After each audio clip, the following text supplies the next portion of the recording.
Hello students. Today we are going to start our next topic in the natural resource chapter, that is the carbon cycle and oxygen cycle. पिछली बार हम लोगों ने water cycle और nitrogenous cycle के बारे में study किया था. Resources on the earth we have already studied. Air के बारे में स्टडी किया था. ये सारे क्वेश्चन भी मैंने आप लोगों को दिए हैं एक्सप्लेन करके, आप लोगों ने लिखे भी है. दैट एयर पोल्यूशन के बारे में स्टडी किया था, सॉइल इरोजन के बारे में, soil water pollution, soil pollution, ये सारी चीज़ों के बारे में हम लोगों ने ऑलरेडी स्टडी किया था. In previous lecture we have started the biogeochemical cycle. उसमें हम लोगों ने वाटर और नाइट्रोजन साइकिल ऑलरेडी खत्म कर दिया है. आज हम कार्बन साइकिल के बारे में बात करने वाले हैं. जनरली कार्बन साइकिल जो है वो बहुत ही इंपॉर्टेंट पॉइंट्स है. Okay, so carbon in the form of carbon dioxide is used by the plants to prepare the glucose by the process of photosynthesis. The glucose is used to provide the energy and convert it into the other organic compound. When animals eat plants, it enters to the body of the animal. यहाँ तक की बात करते हैं. पहले सबसे पहले carbon जो है वो कार्बन डाइऑक्साइड के फॉर्म में प्लांट्स में यूज होता है. प्लांट्स क्या करते हैं, ग्लूकोज को प्रिपरेशन करते हैं फोटोसिंथेसिस की प्रोसेस के थ्रू. अब हम लोगों को पता है फोटोसिंथेसिस की प्रोसेस में दो चीज़ें प्लांट्स को चाहिए. एक चीज़ जो चाहिए वो है कार्बन डाइऑक्साइड, दूसरी चीज़ चाहिए वो है वाटर. इन दोनों को मिला के वो बनाएंगे फोटोसिंथेसिस की प्रोसेस के थ्रू ग्लूकोज को. ग्लूकोज के साथ साथ एक और चीज़ बनाएंगे ऑक्सीजन को, और तीसरी चीज़ बनाएंगे वाटर वेपर को. ओके, या फिर वाटर ड्रॉपलेट्स को. तो ये तीन चीज़ें जो है वो बनेगी. अब जनरली जो ग्लूकोज है वो क्या करता है, एनर्जी को प्रोवाइड करता है. वो एनर्जी जो है वो अगर एनिमल्स जो है वो उस प्लांट को खाएंगे तो वो उसके अंदर जाएगी. उसकी एनिमल्स यानी कि हम सोशल एनिमल्स है तो हमारे अंदर भी आएगी. तो हम लोग प्लांट्स के थ्रू क्या कर सकते हैं, अपनी एनर्जी को यूटिलाइज कर सकते हैं. तो ये हो गई सिंपल प्रोसेस कि कार्बन डाइऑक्साइड से प्लांट ने खाना बनाया, प्लांट को हमने खाया, तो सारा का सारा रिवर्स बैकवर्ड हो जाएगा. During the respiration energy carbon dioxide are produce, यानी कि हमारी बात कर रहे हैं जब हम लोग रेस्पिरेशन की प्रोसेस करते हैं तो जनरली क्या होता है, when we take the breath in the oxygen, after the whole circulation process is completed, the respiration process is finished, we have taken out the carbon dioxide gas into the atmosphere.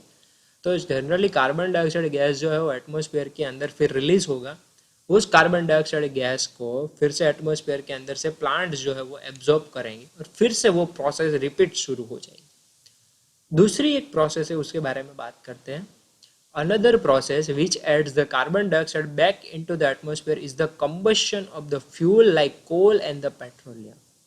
कोल और petroleum जो कि ज़मीन के अंदर से हम लोगों को मिल रहे हैं, उसका अगर मैं कंबशन करूँ तो उसके कंबशन के थ्रू भी एटमॉस्फेयर के अंदर कार्बन डाइऑक्साइड जो है वो फिर से एटमॉस्फेयर के अंदर आ जाएगा.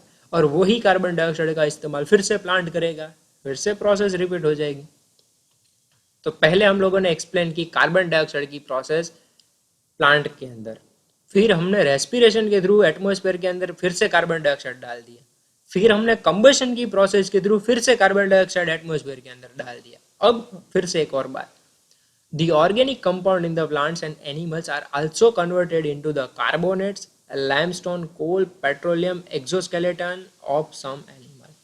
अब होता है क्या कि जब भी ये लोग एनिमल्स और प्लांट्स जो होते हैं वो डीके हो जाते हैं, डेड हो जाते हैं, तो उसकी जो ऑर्गेनिक बॉडी है वो डीकम्पोज होना शुरू हो जाती है. और डीकम्पोजिशन के साथ साथ 4-5 चीज़ें जो है वो कन्वर्जन होगी. मतलब कि जब बॉडी सड़ जाएगी तो उसके अंदर से 3-4 चीज़ें जो है वो कन्वर्ट होगी, जैसे कि कार्बोनेट्स है, लाइमस्टोन है, कोल है, पेट्रोलियम है, एक्सोस्केलेटन है. ये सारी चीज़ें कन्वर्ट होकर फिर क्या होगी, एटमॉस्फेयर के अंदर फिर से वापस आ जाएगी. Carbon is essential component of the biological molecules like carbohydrate, fats, protein, vitamins, nucleic acid, etc. Carbon जो है वो हमारे लिए बहुत ही इम्पोर्टेंट है, क्योंकि जिस तरह से fats, proteins, vitamins, nucleic acid है, वैसे ही कार्बोहाइड्रेट्स भी हमारे बॉडी के लिए या एनिमल्स के लिए बहुत ही इम्पोर्टेंट है. अब बात करते हैं यहाँ से. जनरली CO2 जो है वो एटमॉस्फेयर में है. हम लोगों को कैसे भी करके CO2 को एटमॉस्फेयर में वापस ला देना है, चाहे फिर वो ऑर्गेनिक कंपाउंड्स के थ्रू वापस आए, चाहे फिर वो प्लांट्स के थ्रू वापस आए, चाहे फिर वो रेस्पिरेशन के थ्रू वापस आए, और या तो फिर चाहे वो कंबशन की प्रोसेस के थ्रू वापस आ जाए. ओके, तो जनरली ये टाइप का जो स्ट्रक्चर यहाँ पर दिया गया है कि भाई क्या होता है कि सबसे पहले CO2 एटमॉस्फेयर में से कहाँ जाएगा, प्लांट्स में से फिर जाएगा हमारे शरीर के अंदर यहाँ पर, okay, organic compounds in the animal, फिर हम लोग रेस्पिरेशन करेंगे और रेस्पिरेशन करके फिर से CO2 को वापस ला देंगे। तो ये हो गई हमारी एक प्रोसेस, ओके। दूसरी प्रोसेस बात करते हैं CO2 से प्लांट में से कार्बोनेट्स इन वाटर, उसमें से आएगा लाइमस्टोन बनेगा। ऑर्गेनिक कंपाउंड जो प्लांट्स में होंगे वो फिर से डेड या डिके होंगे तो पेट्रोलियम बनेगा और कोल और पेट्रोलियम को कंबस्ट करेंगे तो कंबशन से फिर से CO2 जो है वो एटमॉस्फेयर में आ जाएगा, ओके। यहाँ पर से मैं आपको फिर से एक बार बता देता हूँ।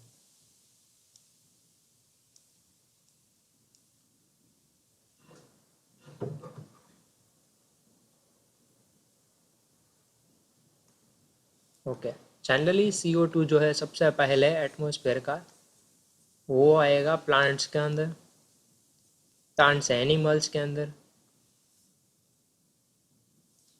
प्लांट्स है एनिमल्स के अंदर, और एनिमल से फिर से CO2। तो ये हो गई एक साइकिल। दूसरी साइकिल क्या होगी, CO2 आएगा प्लांट्स के अंदर, प्लांट से जाएगा और डेड या डिकेइंग होगा तो क्या होगा, कोल और पेट्रोलियम के अंदर कन्वर्जन होगा, और कोल और पेट्रोलियम को अगर हम कंबशन करेंगे तो फिर से वो क्या हो जाएगा, एटमॉस्फेयर का CO2 बन जाएगा, ओके। तो ये हो गई दूसरी प्रोसेस, ओके। तो ये सिंपल है, यहाँ पर सिर्फ दो प्रोसेस को अगर आप एक्सप्लेन करोगे तो भी आप लोगों का पूरा जो एनिमल्स जो है वो फिर से रेस्पिरेशन करेंगे। ये जो होगी वो कौन सी प्रोसेस होगी, रेस्पिरेशन की। तो ये दो प्रोसेस को अगर इस तरह से आप साइकिल में ड्रॉ करोगे तो सेम टू सेम वही होगा, ओके। यहाँ से कोल और पेट्रोलियम जो है कंबस्ट करेंगे तो फिर से एटमॉस्फेयर के अंदर CO2 चला आएगा, ओके। बहुत ही इजी है, इसमें कुछ हार्ड है नहीं, ओके। सिर्फ तीन प्रोसेस या दो प्रोसेस को अगर आप याद करो, एक्सप्लेन करोगे तो चलेगा, ओके। लास्ट साइकिल जो कि आपके चैप्टर की है वो है ऑक्सीजन। तो बहुत ही सबसे इजीएस्ट साइकिल है ऑक्सीजन जो है, एटमॉस्फेयर का रेस्पिरेशन करेंगे तो वो कार्बन डाइऑक्साइड में कन्वर्जन होगा, कार्बन डाइऑक्साइड को फोटोसिंथेसिस यूज करेगा तो फोटोसिंथेसिस से फिर से वो एटमॉस्फेयर में ऑक्सीजन रिलीज कर देगा। बहुत ही सबसे इजीएस्ट साइकिल, एटमॉस्फेयर का नाइट्रोजन जो है वो रेस्पिरेशन के प्रोसेस के थ्रू हम लोग ब्रीदिंग में लेंगे और फोटोसिंथेसिस की हम लोग कार्बन डाइऑक्साइड निकालेंगे और कार्बन डाइऑक्साइड जो है वो प्लांट लेगा और प्लांट जो फिर से एटमॉस्फेयर के अंदर ऑक्सीजन को रिलीज कर देगा, ओके। बहुत ही इजीएस्ट साइकिल है, इसमें जो दो पॉइंट्स दिए गए हैं वही लिखने हैं। Oxygen in the atmosphere is used for the respiration, okay, combustion and formation of the oxide of the elements. Oxygen is sent back into the atmosphere during the photosynthesis. Oxygen is an essential component of biological molecules like carbohydrate, fats and proteins. तो ये भी oxygen भी हमारे लिए बहुत ही important है। तो आप स्टैंडर्ड 10th में जाओगे तो आप लोगों को पता चलेगा कि ऑक्सीजनेटेड ब्लड क्या होता है, ऑक्सीजन हमारे शरीर के लिए ज़रूरी क्यों है, हमारे शरीर में सर्कुलेट करवाना ज़रूरी क्यों है। ये सारी की सारी स्टडीज़ जो है वो हम लोग स्टैंडर्ड 10th के अंदर देखेंगे तो ऑक्सीजन के बारे में आप लोगों को पता चलेगा, ओके। तो फिर से एक बार मैं यहाँ पर रिवाइज करवा देता हूँ आप लोगों को ऑक्सीजन और कार्बन साइकिल के बारे में। कार्बन साइकिल जो है उसमें क्या होता है, जनरली मैंने बोला वैसा कि भाई फोटोसिंथेसिस की प्रोसेस, और दूसरी जो है वो हम लोग देख सकते हैं स्क्रीन के ऊपर कि भाई कंबशन की प्रोसेस। ऑक्सीजन की साइकिल में भी सेम टू सेम रेस्पिरेशन और फोटोसिंथेसिस के प्रोसेस को याद रखोगे तो आप ऑक्सीजन साइकिल जो है वो पूरा एक्सप्लेनेशन समझ सकते हो। तो आज आपको दो क्वेश्चन में होमवर्क में दे रहा हूँ। क्वेश्चन नंबर 1 जो है explain carbon cycle, and question 2 explain oxygen cycle, okay. तो ये दो क्वेश्चन है।